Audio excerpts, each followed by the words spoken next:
So I've just finished doing the last video, which we took a look at some macro clip-on lenses for my iPhone 12 Pro. And although we said they are great, we can photograph flowers, water drops and stuff like that, which is fantastic. What I want to know is, can we photograph a jumping spider? So let's find out.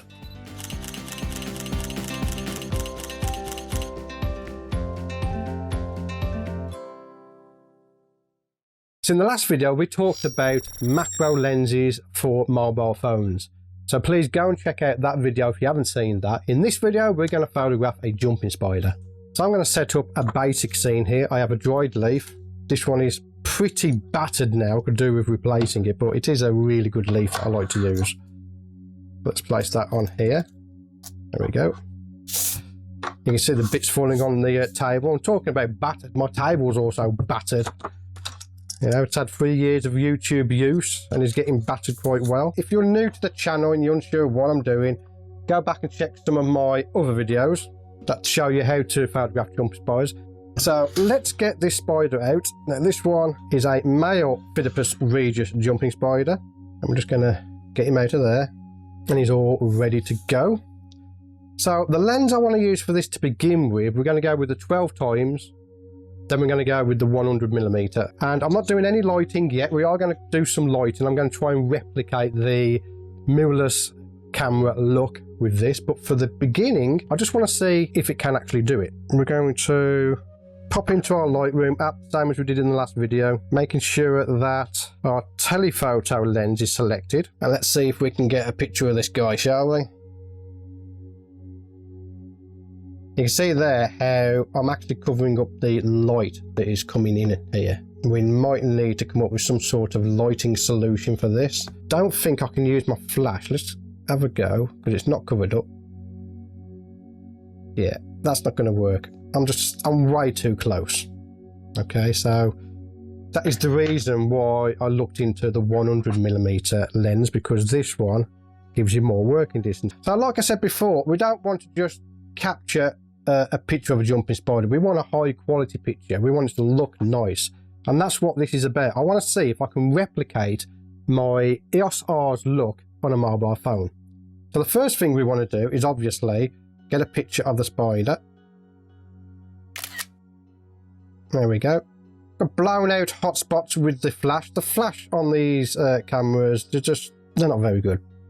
Okay, so I'm going to turn that off.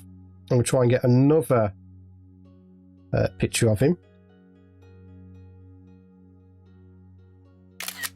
I could get my Lazy Susan out, but I'm not going to, because you haven't got a Lazy Susan out in the wild.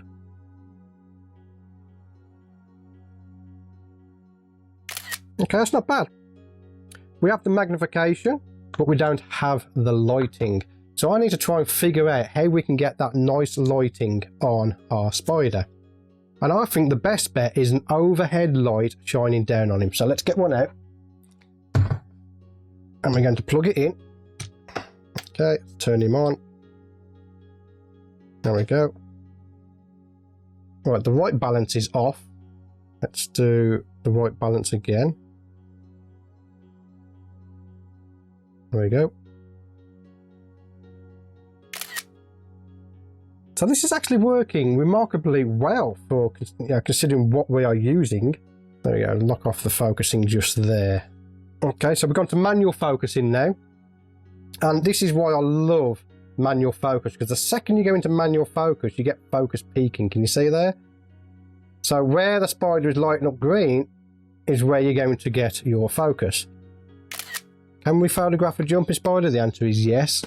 Focus peaking is not very accurate. I don't know if I can adjust that. I will look into the whole settings for the focus peaking. Yeah, I'll have to look into whether we can adjust the focus peaking, because it's not very accurate. But it is still a good indication of where your focusing is. So what I want to do now, let's take it one step further and let's diffuse the light on this, shall we? So I'm going to try something absolutely mad now. I'm going to place my twin macro diffuser onto this this lens. Okay, and to do that I need to tape it up a little bit. because it's not designed for this job, so that the hole is just a little bit smaller than it would do normally. So now I'm going to take my lens off.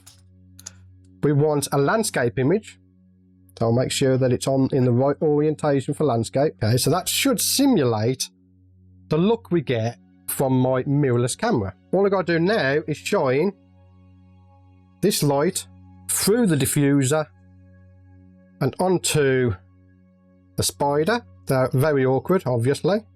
Let's see what we get with this. Okay, that's not going to work. Let's. I'm going to take the light off the tripod so I can get it lower. Okay, and this is a really funky setup, you know what I mean? So I've got to hold the light up through the diffuser and get our jumpy spider in such a way that it looks like a good picture. And unfortunately, I'm hitting our leaf with our diffuser. So we need to get a little bit closer than what it'll allow me to do. Okay. Flatten it a little bit. I'm literally just going to flatten it. Won't hurt it. It won't hurt it one bit. Okay, let's try again. And I'm having to work fast because it's constantly moving around. Have you checked out my jumping spider pro tutorial yet? Rose, how to photograph your pet jumping spider. This is a 2-hour tutorial that takes you through from the start to the finish of my process of photographing my jumping spider and getting them ready for print. For more information, check out the link in the description or go to stewartwood.com. Now back to the video. I learned a couple of things from the first shoot that we did with water drops. One is that in this phone, no matter what ISO you put at, the noise and grain is quite extensive. So I want to drop my ISO to 100 to try and minimise the noise and grain in these images. Let's have a look at that. I think it's forward focusing a little bit, so we need to push it back a little bit more than what our focus peaking is telling us to do.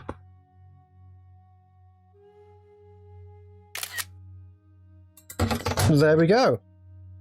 So the answer is yes, you can photograph a jumping spider with a macro clip-on lens for your phone.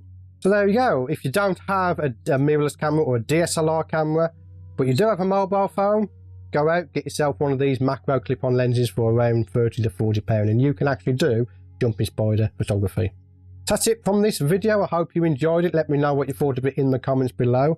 Do you want me to do some more challenges like this, photographing different subjects using different type of equipment? Let me know in the comments below. But for now, I shall leave it there. My name's Stewart Wood. I want to thank you for getting to the end of this project and I'll see you on the next one. No, nothing. He doesn't want to turn around very well. Oh, he's going to poop. Oh, cheers, buddy. He just pooped on my desk. Let's do that again. So in the last video, and I need him to face this way. Come on. Oh, dude, I almost had you then. Dude, I almost had you. Well, thank you for getting to the end of this project, and for now, almost had that.